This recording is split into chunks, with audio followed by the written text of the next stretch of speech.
Hello, Laura here, and welcome back to our YouTube channel. So for the new people, welcome to our channel, and I hope that you get to like and subscribe to our channel. Please share so that other people get to know about farming.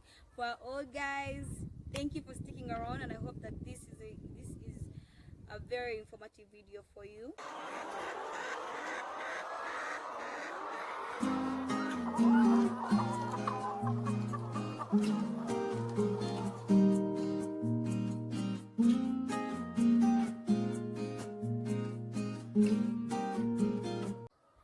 So today I'm going to talk about the things that you should learn when you're purchasing metallic cages from China, the things you should be looking out for, and the things you ought to know before you purchase. So as most of you know, we have been transitioning from deep litter into the cage system. We have two types of cage systems on the farm. We have cages made out of bamboo and the metallic cages. Now for the metallic cages, there are so many things that I've got that I've learned in this. It's been close to a year with the metallic cages, and I got these cages from some farmers. The farmers brought in a container, and the container, they had 10 extra cages. So at that time I had off layers, and the price of off layers was so high. I used that opportunity. I bought the layers I sold the layers at a very high price and got enough money to buy the cages. And let me tell you something, this is supposed to be a gradual process. It's not something that you just jump into because everyone is doing that. We were using the bamboo cages before. So there's so many things that I've got to learn through this whole experience. When I was buying the cages, the person selling them to me told me these cages take up 160 birds. Now, the 160 birds is a 4-tire, 5 cells, and each cell they were saying was going to occupy 4 birds, and they even gave me the quotation from the Chinese. However, when we did that, we realized that the birds started dying. Like, they would keep on stepping on each other. The space was very little for them to move, and I'm going to show you the photos here. You're going to see they would get squeezed, and these are birds that have been laid for a very long time, but already their feathers have started falling off.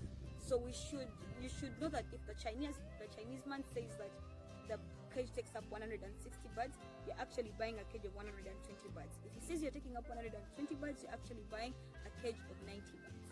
The second thing that I have actually learned is the quality of the cages is not as they say it is. So when I was getting the cages, they told me these are hot galvanized cages, right? Now when I bought the cages, I realized that I could easily scrape using a key, and I would end up scraping some material off.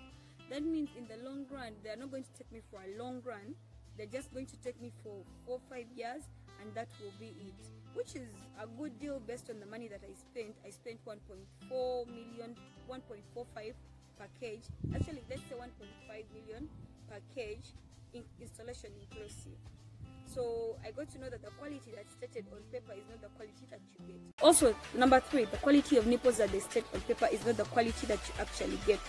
You have so many nipples that I know about, like 3-4 farmers who claim that the nipples ended up blocking, so they had to buy extra nipples. We now have some nipples on the farm just in case such an incident happens. We now already know what is bound to happen. So far, no complaint. But it doesn't mean that it will not happen, especially with these workers who don't clean them, and they may get blocked due to dust or due to so many things, algae, so many things can happen and create a blockage. Then the number 4 thing that I learned is the height of the building. This second time that I started I started inquiring and asking for a quotation for the cages, they told me that the cages, they gave me a certain dimension here. Now, the house that they told me, it was based on a 3-tire, but when I actually put it in practical and on ground, it seemed so short, and even in the size. So on ground, you end up finding yourself minimizing on space. Of course, we well know that the Chinese like minimizing on space. You realize that the houses that they request you to build are a bit shorter, and they are not that wide. But when it comes to ground, you actually need a really wide house to allow aeration, to reduce ammonia in the house. Yes, and I think that's about it. 4 things: quality of the cages, quality of the nipples, the measurements of the cages, and the heights of the building. If you ask for a quotation and they give you a certain height, always leave some space, say in the height, add a meter or two. Even in the width, you add a meter or two. Lengthwise, it's always up to you. So yes, now the advice that I give farmers before they choose to buy the cages: 1, please visit farmers who have had cages for more than 3 years, more than 2 years, 2 to 3 years. That way you very well know that they've had the cages for, say, 2 batches. It gives you an opportunity to see the quality of the cages. It gives you opportunity to see how they have managed to keep them, how they have managed to maintain them for that whole period of time. Number 2, I think when you have the money, you can buy the Dutchman, you can buy the expensive cages, you can buy the alloy cages. That way you know you're keeping quality for a really long time. But for young farmers, money is always a problem. So it's okay to go slowly. You can have some in deep litter and then some in cages. It is a gradual process. Just do not think that people just made it overnight. And one thing that you also have to learn is most of the people that have the cages are usually grown-ups, and all the farms that I have visited, met like 3 people who are within my age group and they have the cages, and they don't have that many cages. You'll end up feeling that you're a bit behind, but please understand that everyone has their own risk that they're taking.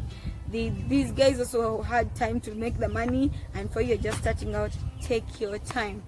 Then the other thing, poultry groups, put your ear on the ground. When you put your ear on the ground, it is much easier for you to know who is selling cages. You get to know the farmers that are importing the cages. You get to know the farmers, like at what price that they're going to import those cages. You get to know people who are selling, say, in my cages. If I decide to sell them now because I've gotten money for buying better quality cages, you get to know about me. So it gives you an opportunity. If you're in those groups, it gives you opportunity to learn more, to know who sells the cheapest, to know who sells the cages with the highest quality, the high quality cages, and to also know how to do things. You visit as many farmers as you can, and the people who have come to my farm have gotten to get a lot of knowledge, and every time they're like, oh my god, this is not what I read. And what I have to tell you is that on-ground work is different from theoretical work. You have to understand that. Well, I'm glad you stuck around, and I hope that you like the video, you share it, subscribe. Please subscribe to the video, and I hope to hear from you, or I hope to show you my next video, and I hope you stick around. Bye.